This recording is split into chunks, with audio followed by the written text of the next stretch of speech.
Poseidon was the god of the seas, but he's also related to earthquakes. And his symbol is the trident. And you can't really see it here in this picture anymore.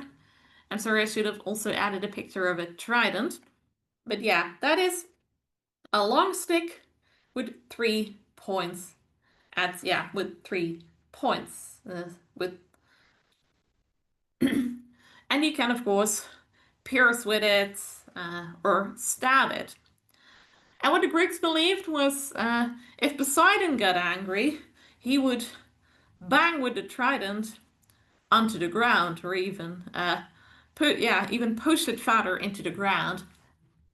And when Zeus got angry, he would throw thunderbolts, and that would bring a thunderstorm.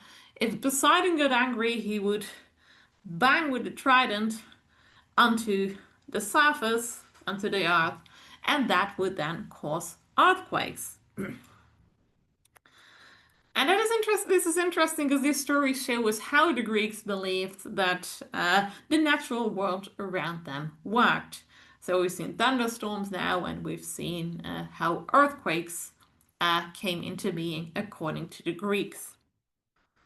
The next one of the 12 Olympians, Demeter, is a goddess of agriculture and harvest, and she controls the seasons. She makes sure that there is a time when the weather is fairly nice, it's fairly warm, and it's it's good weather for planting, growing crops, and harvesting them on time. The story related to her and related to controlling the seasons has to do with her daughter Persephone. Persephone at some point was abducted by Hades, the god of the underworld, to the underworld. Because Hades, god of the underworld, another brother of Zeus and Poseidon, was in love with Persephone. So Persephone was abducted to the underworld, and her mother Demeter got very sad for losing her daughter, especially since she did not know what had happened to her.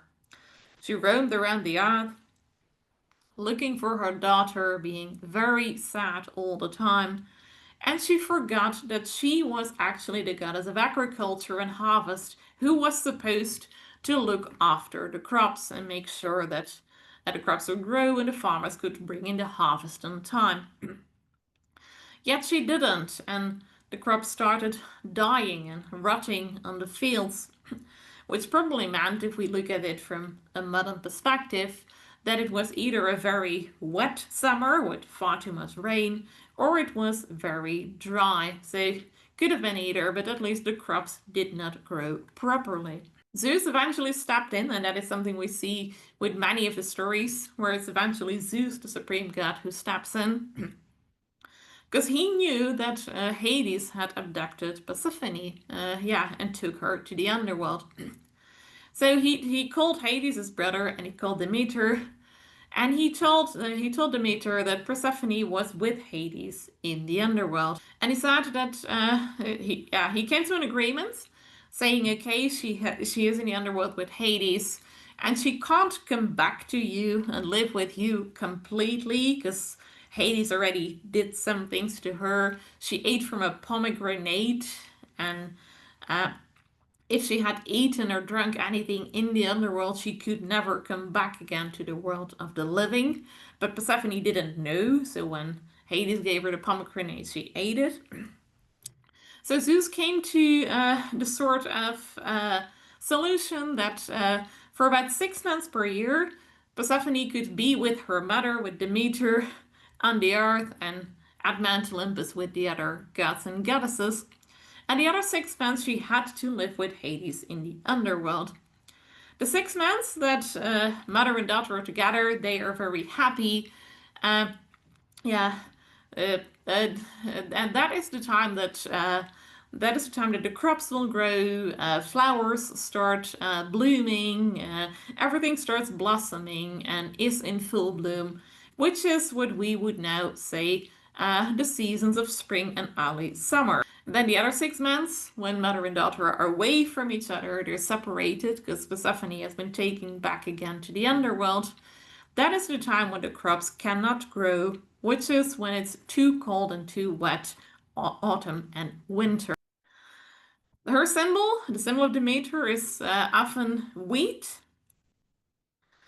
As we see here, she's holding it in her hand. Sometimes also a staff with a fire, because warmth is also needed for the crops to grow. And also something called a cornucopia, or a horn of plenty. A large horn, or sometimes a basket, as we see it here. And the fuller the horn or the basket, the more harvest you brought in. And the more you have to get through the season of autumn and winter when you can't grow anything, the better you will get through that season. Of course, there was no way of going to the supermarket any day, any time like we would do nowadays. The Greeks instead had to rely on the seasons. When there were times that you could grow your crops, then you had to bring them in on time, because otherwise it was too late.